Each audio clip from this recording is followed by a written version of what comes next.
మూడేళ్ల చిన్నారి జ్ఞానేశ్వరి ఆచూకీ గత 6-7 రోజులుగా దొరకకపోవటం తీవ్ర ఆందోళన కలిగిస్తోంది. తన తండ్రి స్నేహితులే పాపను కిడ్నాప్ చేశారని తల్లి వాపోయారు. వారం రోజుల క్రితం నాన్న నాన్న అంటూ పెంపుడు కుక్కతో కలిసి తోటల్లోకి వెళ్లిన చిన్నారి అక్కడే అదృశ్యమైంది. పాపతో పాటు వెళ్లిన పెంపుడు కుక్క 4 రోజుల తర్వాత ఒంటరిగా వెనక్కి తిరిగొచ్చింది. అయితే అది చాలా దూకుడుగా ప్రవర్తిస్తూ చిన్నారి తల్లిపై దాడి చేసి మళ్లీ తోటలోకే పారిపోవటం పలు అనుమానాలకు దారితీస్తుంది.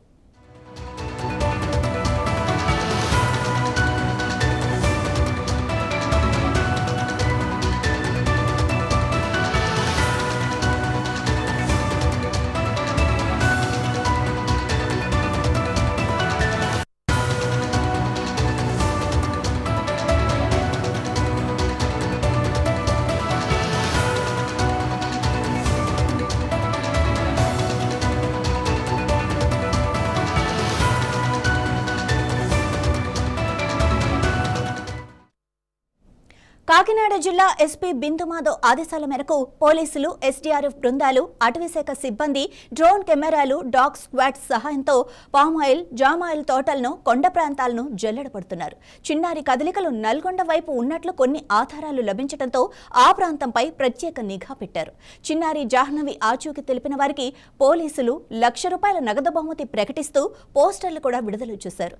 దట్టమైన తోటల్లో వన్యప్రాణుల భయం ఉండటం ఒకవైపైతే ఎవరైనా కిడ్నాప్ చేసి ఉంటారా అనే కోణంలో కూడా పోలీసులు దర్యాప్తు వేగవంతం చేశారు.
రైట్, ఇక తండ్రి వెంట నాన్న నాన్న అంటూ వెళ్లిన పాప ఎప్పుడైతే అదృశ్యమైందో పోలీసులు ఆరా తీస్తున్నారు. ఇది ఏ కోణంలో అంటే అడవిలో ఏదైనా వన్యప్రాణులు పాపని ఏమైనా చేసాయా, లేకపోతే పేరెంట్ అంటే ఫాదర్ ఫ్రెండ్స్ ఎవరైనా కిడ్నాప్ చేశారా అన్న కోణంలో కూడా విచారణ జరుగుతోంది. ఇక ఇదే విషయానికి సంబంధించి మరింత సమాచారం కాకినాడ నుంచి వర్మ అందిస్తారు.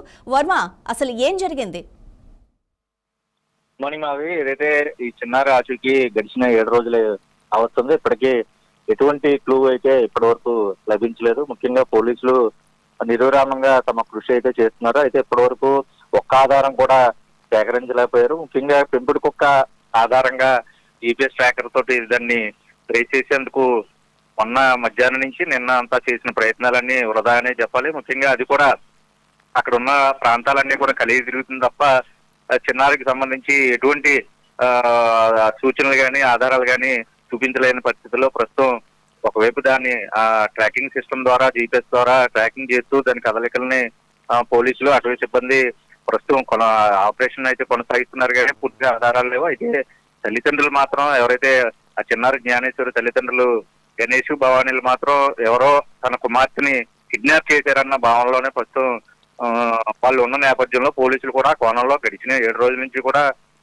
తొలిత ఇది కిడ్నాప్ వ్యవహారంగానే భావించి అన్ని కోణాల్లోని, ఎందుకంటే సెల్ ఫోన్ సిగ్నల్ ఆధారంగా ఆ ప్రాంతానికి ఇతర ప్రాంతాల నుంచి గడిచిన 6 రోజుల నుంచి ఎవరైనా వచ్చారా, కొత్తగా ఫోన్లు మాట్లాడిన వాళ్ళు కానీ, లేదంటే ఆ ఊరికి సమీపంలో ఉన్నటువంటి సీసీ కెమెరాల్లో కూడా ఇతర ప్రాంతాల నుంచి ఈ ప్రాంతానికి వచ్చిన వాళ్ళు కానీ, ఏదైతే గతంలో జీడి తోటలో పనిచేయడానికి వచ్చి మంజన్ జిల్లా నుంచి, అలాగే రంపచోడవరం నుంచి వచ్చిన కూలీలు కానీ, వాళ్ళు కుటుంబాలకు సంబంధించి వాళ్ళ నెట్వర్క్లు, ఫోన్లు, అలాగే వాళ్ళ ప్రాంతాలకు ఒక బృందాన్ని కూడా పంపించి కిడ్నాప్ వ్యవహారంగా భావించి చేసినటువంటి ప్రయత్నంలో కూడా ఎటువంటి ఆధారం కూడా లభించలేదు. అయితే తాజాగా ప్రస్తుతం ఇంకా పోలీసులు కూడా ఈ కోణంలోనే మరొకసారి ఈ కేసుని ఛేదించాలన్న ఉద్దేశంతో ప్రస్తుతం ప్రయత్నాలు అయితే చేస్తున్నారు. గతంలో ఎవరైతే అనుమానితులుగా ఉన్నారన్న భావించారో కుటుంబ సభ్యులు కానీ బంధువులు కానీ వాళ్ళని మరొకసారి విచారణ చేయాలి అన్న కోణంలో ప్రస్తుతం భావించిన నేపథ్యంలో ప్రస్తుతం ఆ కోణంలోనే దర్యాప్తు అయితే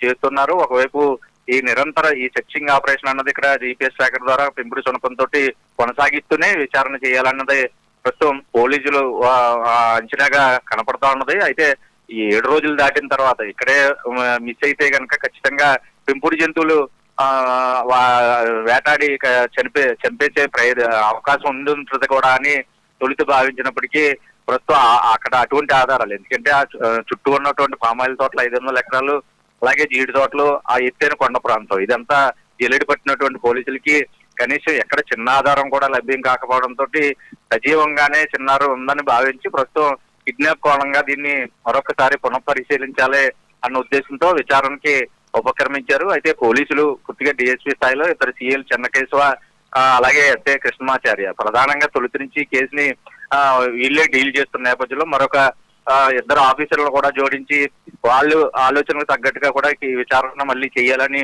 ప్రస్తుతం ఉన్నత పోలీసు అధికారులు ఆదేశాల మేరకు అయితే మరొకసారి విచారణ, అంటే అనుమానితులు గతంలో ఏదైతే ఈ చిన్నారి తల్లిదండ్రులకి తండ్రికి సంబంధించి గణేష్ ఒక కారు అమ్మక విషయంలో జరిగినటువంటి గొడవకు సంబంధించి ఇప్పటికే వాళ్ళని విచారించారు. వాళ్ళు ఈ ప్రాంతంలో పనిచేరించారా అని కూడా చేయడం జరిగింది. ఏదేమైనా కిడ్నాప్ క్రమంలో ఇప్పుడు చిన్నారిని ఎతుకులాట కోసం ప్రయత్నాలు అయితే చేస్తున్నారు. మాది రైట్ వర్మ, అంటే 6-7 రోజులు అవుతున్నా ఇంకా ఎలాంటి జాడా తెలియదు. అంటే ఒక పక్క పోలీసులు, ఒక పక్క ఎస్డిఆర్ఎఫ్, నెక్స్ట్ డ్రోన్స్, నెక్స్ట్ బంధువులు అందరూ కూడా వెతుకుతున్నా కూడా 6-7 రోజులు అవుతున్నా కూడా ఇంకా దొరకకపోవడాన్ని ఎలా చూడాలి?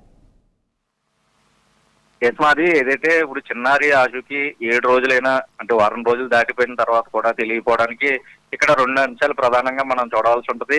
ఒకవేళ చిన్నారి నడుచుకుంటా, ఎందుకంటే ఈ చిన్నారి వెళ్ళింది కంచి దాటి, ఏదైతే జీడి తోటల దగ్గర వేసినటువంటి కంచి దాటి సునపం 2 వెళ్ళాయని భావిస్తున్న ప్రాంతంలోనే ఇప్పటి వరకు సెర్చ్ ఆపరేషన్ కొనసాగిన నేపథ్యంలో కొండ దాటి అంత దూరం నడిచి వెళ్లే పరిస్థితులు ఉంటాయా అన్న కోణంలోనే పరిశీలించారు. ఎందుకంటే ఇంటి నుంచి ఆ ఫెన్సింగ్ వరకు ఉన్నటువంటి 1 కిలోమీటర్ దూరం కూడా మామూలుగా పెద్దవాళ్ళు నడవడానికే చాలా ఇబ్బందికరంగా ఉంటుంది. అందులోనే 2 సంవత్సరాల చిన్నారి అటువైపు వెళ్ళిందా అన్న కోణంలోనే పూర్తిగా, ఎందుకంటే ఈ శునకం పెంపుడు శునకం వెళ్ళిన దారి కాబట్టి వెళ్ళిందని భావించారు. అయితే ఈ పెంపుడు శునకం ఈ బాలిక అదృశ్యమైనప్పటి నుంచి వరకు బాగానే ఉంటే తర్వాత తిరిగి వచ్చిన తర్వాత దానిపై గాయాలు ఉన్నాయి, వేరే జంతువులు ఏమైనా అటాక్ చేసిన తర్వాత అది కొద్దిగా మతిస్థిమితం లేని దానిగా ప్రవర్తిస్తుంది. దాని తీరు కూడా అందరిపై దాడి చేస్తున్న పరిస్థితులు ఉన్నాయి. గతంలో చిన్న శునకం అయినప్పటికీ మామూలుగా సాధారణంగా ఉండేది, ఎవరిపై దాడి చేసే పరిస్థితులు కూడా లేవు. అయితే ఇప్పుడు అది పిచ్చిగా ప్రవర్తిస్తూ ఉండడం, ఎటువైపు వెళ్తుందో తెలియలేని పరిస్థితుల్లో ప్రస్తుతం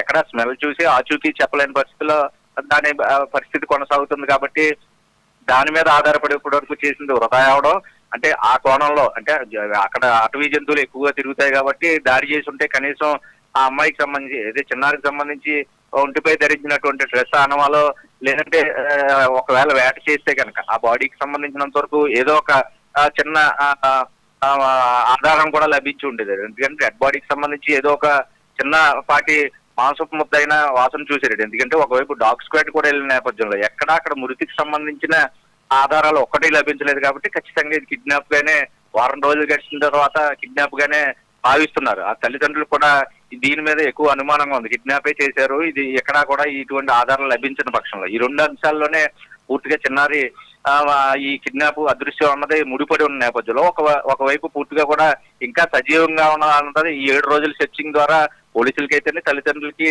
అందరికీ కూడా ఒక క్లారిటీ వచ్చిన నేపథ్యంలో ఒకవేళ మృతి చెంది ఉంటే ఈ పాటికి ఏదో ఒక ఆధారం కనీసం లభించి ఉండేది.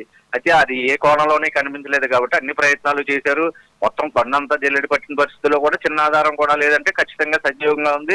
ఉండే ఆ ప్రాంతంలో 7 రోజుల పాటు నిద్రాహారాలు లేకుండా ఉండడం చాలా కష్టం. కాబట్టి ఖచ్చితంగా కిడ్నాప్ చేసిన దానికే ఇప్పుడు బలమైన కోణంగా ప్రస్తుతం భావించాల్సి ఉంటుంది. అందుకనే ఆ కోణంలోనే మళ్ళీ పోలీసులు విచారణ చేశారు. గ్రామస్తులను ఇప్పటికే చుట్టుపక్కల గ్రామాల ప్రజలందరినీ కూడా విచారణ చేశారు, కుటుంబ సభ్యుల్ని బంధువుల్ని అందరినీ విచారణ చేశారు. గతంలో గొడవైన కారుకు సంబంధించి ఎవరైతే తండ్రితో గొడవ పెట్టే ఇద్దరు వ్యక్తులు ఉన్నారో వాళ్ళని విచారించారు.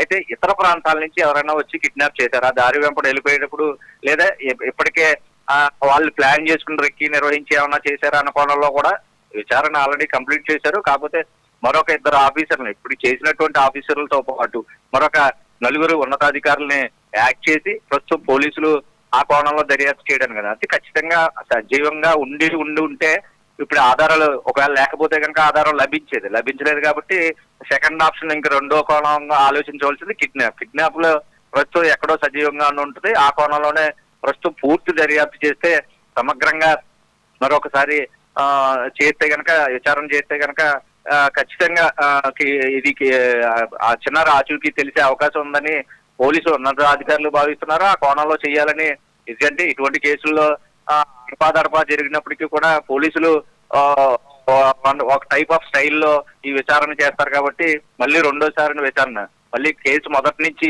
విచారణ చేయాలి. అప్పుడు మిస్ అయిన వాళ్ళు ఎవరైనా ఉన్నారా, ఇతర ప్రాంతాల్లో నివాసం ఉంటున్నారా, ఇక్కడ ఉన్న వాళ్ళు హైదరాబాద్, బెంగళూరు లాంటి కొంతమంది బంధువులకు సంబంధించి కూడా ఉన్నారు, వాళ్ళని కూడా విచారించాలి. ఎవరెవరు అంటే ఫ్యామిలీ రిలేటెడ్ వెనక్కి 3 తరాల వరకు కూడా చూడాలన్న ఉద్దేశం ప్రస్తుతం వాళ్ళు పోలీసులు ఆలోచనలు అయితే కనబడుతోంది. ఆ కోణంలోనే దర్యాప్తు చేయడానికి పోలీసులు ప్రస్తుతం పూనుకున్నారు. విచారణ చేయడం మొదలు పెట్టడం కూడా ప్రారంభమైంది. ఈ రోజు ఉదయం నుంచి ఫస్ట్ తల్లిదండ్రుల నుంచి వివరాలు సేకరించి మరొకసారి గతంలో చెప్పిన అంశాల కన్నా పూర్తిగా మరొకసారి మిగతా వివరాలు కూడా చెప్పి పూర్తి స్థాయిలో విచారణ చేయాలని పోలీసులు భావిస్తున్నారు. ఆ దిశగానే ప్రస్తుతం అడుగులు వేస్తున్నారు. ఒకవైపు డ్రోన్ కెమెరాలు, డాగ్ స్క్వాడ్, అటవీ శాఖ, పోలీస్ శాఖకు సంబంధించి ఈ సెర్చ్ ఆపరేషన్ ఈ అటవీ ప్రాంతంలో పామాయిల్ తోటలో చేస్తూనే ఈ విచారణ చేయాలని ప్రస్తుతం భావిస్తున్నారు. విచారణ అయితే చేసిన తర్వాత ఏదైనా ఈ విషయంపై ఒక క్లారిటీ వస్తుంది. Madhavi, thank you Varma.